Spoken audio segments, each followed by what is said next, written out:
Hello students, CBSE board की exams dates release हो चुकी हैं, बहुत नजदीक हैं। ऐसे में स्टूडेंट्स के साथ प्रॉब्लम यह है कि कोरोना की वजह से स्कूल्स बंद पड़े। जब स्कूल बंद है तो तैयारी कैसे हो? अब तैयारी करने के लिए कहीं ना कहीं किसी न किसी स्पेसिफिक कॉन्सेप्ट्स को समझने के लिए, समझाने के लिए कोई ना कोई स्पेसिफिक पर्सन चाहिए। तो हम आपकी हेल्प करने के लिए आपके इस प्रॉब्लम का सॉल्यूशन लेकर आपके सामने आए। हम सीबीएसई बोर्ड की 10th क्लास का मैथ्स का डिफरेंट चैप्टर्स के डिफरेंट एक्सरसाइजेस के डिफरेंट क्वेश्चंस का सॉल्यूशन आपको प्रोवाइड करने जा रहे हैं। और ये हम हमारी आने वाली डिफरेंट वीडियोस में सीक्वेंस में आपको प्रोवाइड करेंगे, जिससे आप अपने एग्जाम्स में एक अच्छा स्कोर कर सकें, एक अच्छी ग्रेड प्राप्त कर सकें। और इसी सीक्वेंस में हम सीबीएसई के 10th क्लास के, सीबीएसई बोर्ड के 10th क्लास के मैथ्स का सॉल्यूशन का फर्स्ट एक्सरसाइज आज स्टार्ट करने जा रहे हैं। और इसमें आज पहली एक्सरसाइज हमारी है रियल नंबर्स की एक्सरसाइज 1.1 का पहला क्वेश्चन स्टार्ट करते हैं। And first question is Euclid's division algorithm to find the HCF. मतलब हमें क्वेश्चन को सॉल्व करने के लिए यूक्लिड डिवीजन एल्गोरिथम को यूज करना है। हिंदी में है, निम्नलिखित संख्याओं का एचसीएफ ज्ञात करने के लिए यूक्लिड विभाजन एल्गोरिथम का प्रयोग कीजिए। अब यूक्लिड डिवीजन लेमा या यूक्लिड डिवीजन एल्गोरिथम है क्या? सबसे पहले हम इसको देखते हैं, उसके बाद फिर हम क्वेश्चन की तरफ मूव करेंगे। एक्चुअली यूक्लिड डिवीजन लेमा या यूक्लिड डिवीजन एल्गोरिथम क्या है, हम पहले उसको बात करें। तो यूक्लिड डिवीजन एल्गोरिथम, यूक्लिड विभाजन प्रमेय क्या चीज है? ये एक स्पेसिफिक फॉर्म है, that is a equal to B plus Q का form. a equal to B plus Q का फॉर्म। ओके, दैट मीन्स कोई से भी दो नंबर्स a और b को हम इस फॉर्म में रिप्रेजेंट कर सकते हैं। a equal to B Q plus Q के फॉर्म में रिप्रेजेंट किया जा सकता है। ओके, अब इसमें a b q r क्या है? इसके लिए एक स्पेसिफिक बाउंडेशन भी है कि जो r की वैल्यू होगी वो q और 0 के बीच में होनी चाहिए, बट r की वैल्यू 0 भी हो सकती है। इसके अंदर यूज किए गए टर्म्स a, b, q और r, आपको समझने में सबसे ज्यादा प्रॉब्लम यही होती है कि ये हैं क्या टर्म्स। तो इसको समझने के लिए हम डिवाइड करने का जो फॉर्मेट है पहले उसको समझते हैं। डिवाइड क्या होता है? डिवाइड करने के लिए जिस नंबर से हम डिवाइड करते हैं उसे डिविजर कहा जाता है, भाजक बोलते हैं। जिस नंबर में डिवाइड करते हैं वो हमारा डिविडेंट है, भाज्य कहा जाता है।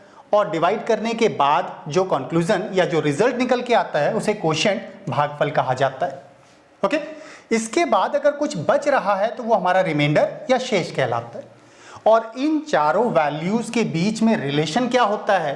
रिलेशन है dividend is equal to divisor into quotient plus remainder. ये हमारा रिलेशन होता है। दैट मींस भाज्य बराबर होता है भाजक गुणा भागफल प्लस शेष।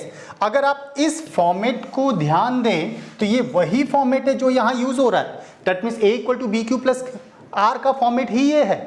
इट मींस डिविडेंट हमारे लिए एक ही तरह से यूज होता है, डिविडेंट हमारे लिए एक ही तरह यूज होता है। डिविजर जिससे हम डिवाइड करेंगे वो हमारे लिए b है। कितनी बार डिवाइड किया जा सकता है वो हमारा q है। और इसमें अगर कुछ रिमाइंडर बच रहा है तो वो r है। यही डिवीजन एल्गोरिथम कहलाता है। यूक्लिड डिवीजन एल्गोरिथम यही है, a equal to B Q plus R, जिसके थ्रू हम दो नंबर्स को इस फॉर्म में रिप्रेजेंट कर सकते हैं। अब इसमें हमें दिए गए क्वेश्चंस में ऐसे कौन से क्वेश्चंस हैं जिसमें इसको यूज किया जा सकता है? तो जनरली हम दो नंबर्स के एचसीएफ को आइडेंटिफाई करने के लिए इस कॉन्सेप्ट को यूज कर सकते हैं। चलिए हम अपने क्वेश्चन की तरफ मूव करते हैं। तो हमारा क्वेश्चन था use Euclid division algorithm to find the HCF. That means निम्नलिखित संख्याओं का एचसीएफ ज्ञात करने के लिए यूक्लिड विभाजन एल्गोरिथम का प्रयोग कीजिए, ये हमसे कहा गया था। और हमें जो दो नंबर्स दे रखे हैं दैट इज 135 एंड 225, इन दोनों का मैं एचसीएफ आइडेंटिफाई कर रहा हूं। अब एचसीएफ आइडेंटिफाई करने के लिए यूक्लिड डिवीजन एल्गोरिथम है क्या चीज, वो हमने अभी देखा था, वो होता है a equal to B Q plus R. तो इसमें a कौन है, b कौन है, q कहां से आएगा, r कहां से आएगा, हम उसकी बात करते हैं। हमें गिवन दोनों ही नंबर्स में से जो बड़ा नंबर है वो हमारे लिए a होगा और जो छोटा नंबर है वो हमारे लिए b होगा। दैट मीन्स a और b की वैल्यूज हमारे पास ये हैं। अब अगर a b ये हैं तो कॉन्सेप्ट के अकॉर्डिंग हम इसे लिख सकते हैं a equal to B Q plus R के फॉर्म के लिए a की वैल्यू हमारे पास है that is 225 and that is equal to b की वैल्यू हमारे पास है 135 नाउ Q कितना लेना है और R कितना लेना है, बात इसकी आती है। तो Q और R की वैल्यूज को आइडेंटिफाई करने के लिए जिन दो नंबर्स का आप SCF फाइंड करने जा रहे हैं उन दोनों में से छोटे वाले नंबर से बड़े वाले नंबर को डिवाइड करेंगे। दैट मीन्स 135 से हम 225 को डिवाइड कर रहे हैं। अब डिवाइड करते समय जितनी बार भी डिवाइड हो रहा है कीजिए, तो 135 से वन टाइम ही डिवाइड हो पाएगा 135। नाउ रिमाइंडर हमारे पास बचा 0 एंड 9, ये हमारा रिमाइंडर आया। जितनी बार डिवाइड हुआ है वो Q कोशिएंट कहलाता है। इट मींस Q की वैल्यू हमारे लिए यहां पर हो जाएगी 1, तो B इंटू Q तो ये हो गया, प्लस R की वैल्यू हमारे पास है जो रिमाइंडर बचा है दैट इज R, तो ये हमारे लिए R हो जाएगा। सो R की वैल्यू हो जाएगी 90। ये हमारा A equal to B Q plus R का कॉन्सेप्ट बन गया। That means 225 is equal to 135 into 1 plus 90। लेकिन अभी क्वेश्चन सॉल्व नहीं हुआ, तो क्वेश्चन सॉल्व कब होगा, सॉल्यूशन कब निकलेगा? इसके लिए हमें तब तक क्वेश्चन को सॉल्व करना है जब तक इस स्टेज पर रिमाइंडर की वैल्यू 0 नहीं हो जाती, तब तक हमें क्वेश्चन को सॉल्व करते रहना। तो अब क्या करें इसके लिए आगे क्वेश्चन को कंटिन्यू करने के लिए ए बी फिर चाहिए हमें। तो ए और बी कौन से नंबर्स होंगे? जिस नंबर से हमने डिवाइड किया था अब वो हमारे लिए ए की तरह से यूटिलाइज होगा। जो रिमाइंडर हमारा बचा हुआ है वो हमारा बी हो जाएगा। एंड सेम कॉन्सेप्ट के थ्रू जैसे अभी हमने यहाँ पर ए और बी की वैल्यूज को आइडेंटिफाई किया था, ठीक बस जैसे हमने यहाँ पर क्यू और आर की जैसे हमने यहाँ पर Q और R की वैल्यूज को आइडेंटिफाई किया था, ठीक वैसे ही यहाँ पर भी हमें Q और R की वैल्यूज को आइडेंटिफाई करना है। कैसे? तो जो दो नंबर्स आपके लिए A और B की वैल्यूज हो गई हैं उनमें से छोटे वाले नंबर से बड़े नंबर को डिवाइड करेंगे। 90 से 135 को डिवाइड करते समय 90 से 1 टाइम 90 एंड हमारा रिमाइंडर बचेगा 45। तो जितनी बार डिवाइड हुआ वो हमारे लिए Q हो गया और जो बचा वो हमारे लिए R है। इन वैल्यूज को A equal to B Q plus R के कॉन्सेप्ट में प्लेस करते हैं। तो ऐसे में Q की वैल्यू हमारे पास 1 है, दैट इज बी क्यू हो गया, और R की वैल्यू हमारे पास है 45, दैट इज, तो इट मीन्स 135 को हम ऐसा लिख सकते हैं।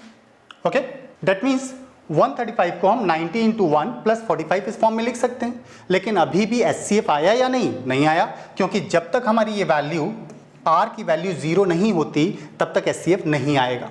ओके, तो इस वैल्यू को 0 करने के लिए हमें इसी कॉन्सेप्ट को that means A equal to B Q plus R के कॉन्सेप्ट को फिर यूज करना है। तो अगेन ए बी की वैल्यूज चाहिए, तो ए बी की वैल्यूज क्या होंगी? तो ए बी की वैल्यूज हमारे लिए होंगी जिस नंबर से डिवाइड किया था वो हमारे लिए A हो जाएगा और जो रिमाइंडर बचा वो हमारे लिए अगेन B की तरह से यूटिलाइज होगा। तो ए बी की वैल्यूज ये हो गई। ओके, तो क्यू आर फिर आइडेंटिफाई करना है। कैसे आइडेंटिफाई करेंगे? छोटे नंबर से बड़े नंबर को डिवाइड करके। 45 से 90 को डिवाइड करने पर 2 टाइम्स डिवाइड हुआ, तो जितनी बार डिवाइड होगा दैट्स क्यू, और अगर कुछ रिमाइंडर बचता है तो वो हमारा आर है। यहां पर 45 टू 90 होता है, तो रिमाइंडर 90 माइनस 90 इज 0, तो इट मीन्स हमारा रिमाइंडर शेष कुछ नहीं बचा, इसलिए आर की वैल्यू हो जाती है 0। प्लेस करते हैं A equal to B Q plus R के कॉन्सेप्ट में, तो A equal to B into Q की वैल्यू हमारे पास है 2 एंड प्लस R की वैल्यू हमारे पास 0। अब इस स्टेज में R की वैल्यू 0 हो गई, और अगर R 0 है तो इसका मतलब ये हुआ कि इस स्टेज पर क्वेश्चन का सॉल्यूशन कंप्लीट हो जाता है। अगर क्वेश्चन का सॉल्यूशन यहाँ कंप्लीट हो गया है तो फिर SCF कितना हुआ? हमें गिवन क्वेश्चन 135 और 225 का जो हमें SCF आइडेंटिफाई करना है, SCF मीन्स मसा निकालना है, तो वो SCF कितना हुआ? दैट मीन्स 135 एंड 225 का SCF कितना होगा? तो जिस स्टेज पर रिमाइंडर की वैल्यू 0 हो जाए उस स्टेज पर जिस नंबर से आपने डिवाइड किया था वही इनका SCF हो जाता है। सो SCF will be 45। It means in numbers का SCF 45 हो जाए। यही यूक्लिड डिवीजन एल्गोरिथम के थ्रू SCF फाइंड करने का कॉन्सेप्ट होता है। That was the first part of first question. इस क्वेश्चन के 3 पार्ट्स हैं, सेकंड पार्ट की तरफ मूव करते हैं। Second part of the question, second part में भी हमें 196 एंड 38220 का HCF आइडेंटिफाई करना है थ्रू यूक्लिड डिवीजन एल्गोरिथम, इसी एल्गोरिथम को यूज करते हुए। चलिए इस कॉन्सेप्ट को देखते हैं। 196 एंड 38,220 का SCF अगर यूक्लिड डिवीजन एल्गोरिथम के थ्रू आइडेंटिफाई करना है तो फिर यूक्लिड डिवीजन एल्गोरिथम होता है A equal to B Q plus R. अब अगेन हमें A और B की वैल्यूज को आइडेंटिफाई करना है, तो हमें गिवन 2 वैल्यूज जिनका हम SCF आइडेंटिफाई करने जा रहे हैं उन दोनों में से बड़ा नंबर हमारे लिए A होता है। सो A की वैल्यू हो जाएगी 38,220 और जो छोटा नंबर है वो हमारे लिए B होता है, दैट मीन्स B की वैल्यू 196। इन दोनों के थ्रू हमें Q और R की वैल्यूज को आइडेंटिफाई करना है। Q R की वैल्यूज को आइडेंटिफाई करने के लिए जैसा हमने पिछले क्वेश्चन में किया था, इन दोनों नंबर्स में से छोटे नंबर से बड़े नंबर को डिवाइड करना होता है। तो दैट मीन्स 196 से 38,220 को डिवाइड करना है। जब हम 196 से 38,220 को डिवाइड करेंगे तो डिवाइड करने पर 195 टाइम्स डिवाइड होगा और कंप्लीटली डिवाइड हो जाने की वजह से रिमाइंडर 0 आया। जितनी बार डिवाइड हुआ वो हमारे लिए Q की वैल्यू और जो रिमाइंडर है वो हमारा R होता है। ओके, तो A equal to B Q plus R के कॉन्सेप्ट के अकॉर्डिंग A की वैल्यू 38,220, B की वैल्यू जिस नंबर से डिवाइड कर रहे हैं 196, डिवाइड हुआ है 195 टाइम्स और रिमाइंडर आया है 0। तो A equal to B into Q plus R के कॉन्सेप्ट के according Euclid division lemma utilize किया तो कॉन्सेप्ट ये बना हमारा। अब यहां पर क्योंकि रिमाइंडर की वैल्यू 0 आ रही है और जिस स्टेज पर रिमाइंडर 0 हो जाए उसी स्टेज पर हमारा सॉल्यूशन कंप्लीट हो जाता है।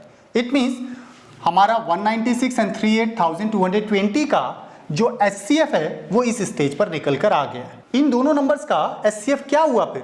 एक्चुअली जिस नंबर से हमने डिवाइड किया है वही नंबर इन दोनों का HCF है। दैट मीन्स HCF हो जाएगा 196। So HCF is 196। It means 196 and 38,220 का HCF निकल के आया 196। फर्स्ट क्वेश्चन के सेकंड पार्ट के बाद अब आगे मूव करते हैं फर्स्ट क्वेश्चन के थर्ड पार्ट की तरफ। Third part of the question number 1, use Euclid division algorithm to find HCF। इस बार नंबर्स दिए 867 एंड 255। इन दोनों नंबर्स का हमें HCF आइडेंटिफाई करना है और through the Euclid division algorithm Euclid विभाजन एल्गोरिथम का प्रयोग करना है और जो कि है A equal to B Q plus R. That means इसको यूज करना है और इसे यूज करने के लिए AB की वैल्यूज कैसे लेते हैं? जो छोटा नंबर है वो B होगा और जो बड़ा नंबर है वो हमारे लिए A हो जाएगा। दैट मीन्स इन दोनों नंबर्स में से बड़ा नंबर है 867 तो ये A हो जाएगा और दोनों नंबर्स में से छोटा नंबर है 255 तो ये हमारे लिए B हो जाएगा। अब Q और R की वैल्यूज को आइडेंटिफाई करना है। आइडेंटिफाई करने का फॉर्मेट क्या था? हम छोटे नंबर से बड़े नंबर को डिवाइड करते हैं। 255 से 867 को डिवाइड करते समय 3 टाइम्स डिवाइड हुआ तो जितनी बार डिवाइड हुआ वो हमारे लिए Q की वैल्यू हो जाती है और जो बचा है रिमाइंडर वो हमारे लिए R की वैल्यू है। सो Q और R की वैल्यूज हमारे लिए हो गई 3 एंड 102। प्लेस करते हैं यूक्लिड डिवीजन एल्गोरिथम में। तो Q की वैल्यू हमें प्लेस करनी है कितनी? That is 3 and plus R की वैल्यू हमारे पास है 102। That means A equal to B Q plus R का कॉन्सेप्ट यहाँ पर कंप्लीट होता है। लेकिन हमारा आंसर अभी नहीं आया क्योंकि R की वैल्यू 0 नहीं है और जब तक ये वैल्यू 0 नहीं होती तब तक हमारा क्वेश्चन कंप्लीट नहीं हुआ। दैट मीन्स फर्दर कंटिन्यू करना है। अब फर्दर कंटिन्यू करने के लिए हमें वैल्यूज क्या लेनी है? A और B की वैल्यूज क्या होंगी? तो जिस नंबर से हमने डिवाइड किया था वो हमारे लिए A हो जाएगा और जो हमारा रिमाइंडर है वो हमारे लिए B की तरह से यूज होगा। तो ऐसे में A की वैल्यू हो गई 255 एंड B की वैल्यू हमारे लिए हो जाती है 102। नाउ अगेन हमें Q और R की वैल्यूज को आइडेंटिफाई करना है। आइडेंटिफाई कैसे करेंगे? सेम कॉन्सेप्ट, छोटे नंबर से बड़े वाले नंबर को डिवाइड करना है। जब हम 102 से 255 को डिवाइड करते हैं तो 2 टाइम्स डिवाइड हुआ। दैट मीन्स जितनी बार डिवाइड हुआ वो Q की वैल्यू है और रिमाइंडर हमारा बचा 51। जो रिमाइंडर है वो हमारे लिए R की वैल्यू हो जाती है। दैट मीन्स Q और R की वैल्यूज हमारे पास आ गई। तो लेमा में that means Euclid division algorithm में इसको प्लेस करते हैं। Q की वैल्यू हमें प्लेस करनी है दैट इज 2 और R की वैल्यू हमारे पास है 51। तो A equal to B Q plus R के कॉन्सेप्ट के थ्रू हमारा ये फॉर्मेट बन जाता है। लेकिन सॉल्यूशन अभी आया या नहीं? सॉल्यूशन तब तक नहीं आता जब तक R की वैल्यू 0 ना हो जाए। तो R अभी 0 नहीं हुआ है। दैट मीन्स हमें फर्दर कंटिन्यू करना है और फर्दर कंटिन्यू करने के लिए हमें अगेन इस फॉर्मेट में से A और B की वैल्यूज चाहिए। तो A B की वैल्यूज क्या होती है? जिस नंबर से आपने डिवाइड किया वो A हो जाएगा 102 और जो आपका रिमाइंडर है वो आपके लिए B की तरह से यूटिलाइज होगा। दैट मीन्स 102 और 51 हमारे लिए A और B हो गए। अब Q और R की वैल्यूज को आइडेंटिफाई करना है। 51 से 102 को 2 टाइम्स डिवाइड किया जा सकता है। दैट मीन्स Q की वैल्यू 2 हो गई और डिवाइड करने पर रिमाइंडर 0 है सो R की वैल्यू हमारे पास 0 हो जाती है। It means A equal to B Q, Q की वैल्यू हमारे पास 2 एंड प्लस R की वैल्यू 0। R 0 हो गया और जिस स्टेज पर R की वैल्यू 0 हो जाए यही स्टेज सॉल्यूशन कंप्लीट होने का पॉइंट है। दैट मीन्स यहां हमारा सॉल्यूशन कंप्लीट हो गया। अगर सॉल्यूशन कंप्लीट हो गया तो HCF कितना होगा? HCF वो नंबर होता है जिससे हमने डिवाइड किया था और रिमाइंडर 0 आया था। दैट मीन्स 867 एंड 255 का HCF कितना हो जाएगा? हमने यहाँ डिवाइड किससे किया है? 51 से। दैट मीन्स 51 हमारे लिए HCF हो जाता है। सो HCF will be 51। It means in दोनों नंबर्स का HCF यूक्लिड डिवीजन एल्गोरिथम के थ्रू, यूक्लिड विभाजन एल्गोरिथम के थ्रू 51 निकल कर आया।